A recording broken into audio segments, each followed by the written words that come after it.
Hello, friends. This is Dave Hurwitz, executive editor at ClassicsToday.com, here with the continuation of our Klemperer edition, old Klemperer edition things, because that way when the new one comes out, supposedly maybe like this spring or early summer, a big gigantic box, we'll have covered most of this stuff in smaller bits, which actually makes life kind of convenient. And then we can talk about generalities when the enormous box comes, assuming it comes. Hopefully it comes. So, what have we got? The Mozart operas. Now, Klemperer did a lot of Mozart operas, but they tended to be rather late productions in his life, which means slower tempi. And this has made them extremely controversial. All but one, the Magic Flute. The Magic Flute has always been one of the reference recordings of the Magic Flute, perhaps because it contains a lot of Mozart's sort of slower moving spiritual music anyway. And that's kind of helpful.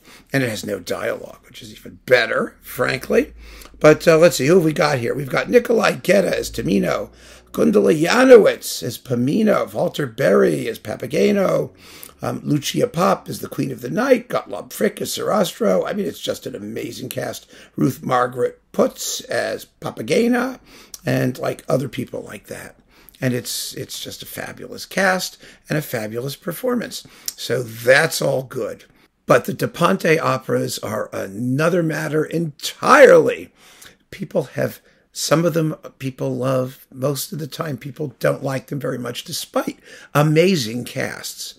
And quite frankly, these are worth having for the singers, if maybe not for Klemperer. I don't mind the slow motion approach, except maybe in Così tutte, which is, well, you know, it's a long opera anyway. And so it really can use a little bit of lightness. But the Don Giovanni is, I mean, as you might expect with Klemperer, is grim and powerful and tense, and it's marvelous. Figaro isn't bad. It seems to move at a rather conversational pace. And, you know, frankly, these are not conductors' operas. They are singers' operas, and there's some amazing singers here. So let's look and see who the singers are. In Figaro, it's Gabrielle Bacquier as Count Almaviva, Elizabeth Soderstrom as the Countess. She's always wonderful to hear, a real Kunstdiva, smart and intelligent and lovely. Reri Grist as Susanna, Geraint Evans as Figaro, Teresa Berganza as Cherubino. I mean, it's a wonderful cast. Just wonderful. Like I said, it's a pleasure to hear the singers, even if sometimes they're a little stretched beyond human limits. In Don Giovanni, you've got Nikolai Gyarov as the Don, Franz Krass as the Commendatore, Claire Watson as Donna Anna, Nikolai Gedda as Don Ottavio, and Christa Ludwig as Donna Elvira, Walter Berry as Leporella, Mirella Freni as Zerlina. I mean, you know, and Paolo, what's his name here? Montarsolo is Massetto. But again, a wonderful cast. And if you don't mind the tempi so much, you'll enjoy it. Now, of course, you know, nowadays we're like period instrument, lickety-split, zippity-doo-dah tempos. I personally feel that the lickety-split, zippity-doo-dah tempo school is full of crap. I don't think anything went at this speed. The speed that the period instrument people take this music these days. Sometimes it's very exciting. Don't get me wrong. I enjoy the performances. I love Gardner's Mozart. I love René Jacob's Mozart. I just don't think that it's authentic.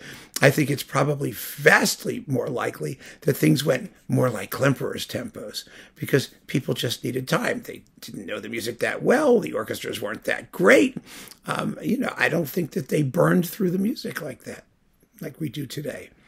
With anything like that kind of confidence and craft, I think they probably took it rather more slowly. So you would consider that. Now in Così, we've got Margaret Price as Fiordiligi, Yvonne Minton as Dorabella, Luigi Alva as Fernando, Geraint Evans as Guglielmo, Lucia Pop as Despina, Hans Soten as Don Alfonso. And these were all singers. They were in their prime. They weren't old. They weren't over the hill. They were really in great shape. And I know, I mean, there are stories about the sessions in Così, you know, like I think it was Margaret Price. It was like, go faster. And I understand that. I really do. But I still enjoy them. I enjoy the singers. I enjoy Klemperer's approach. I enjoy hearing all the woodwinds. I think his way with the orchestra, with texture, is fabulous. The rhythms are nice and trenchant. So yeah, if it's sort of, you know, It's controversial. Let's just leave it at that. And those of you who find the controversy uncomfortable, well, then you don't have to get this. But I think this is not going to be in the big box, I don't think, because I read somewhere that the first box is only orchestral stuff. I don't know. We'll have to wait and see. But anyway, there it is. It's up to you. So keep on listening, friends. Thanks for joining me. Take care.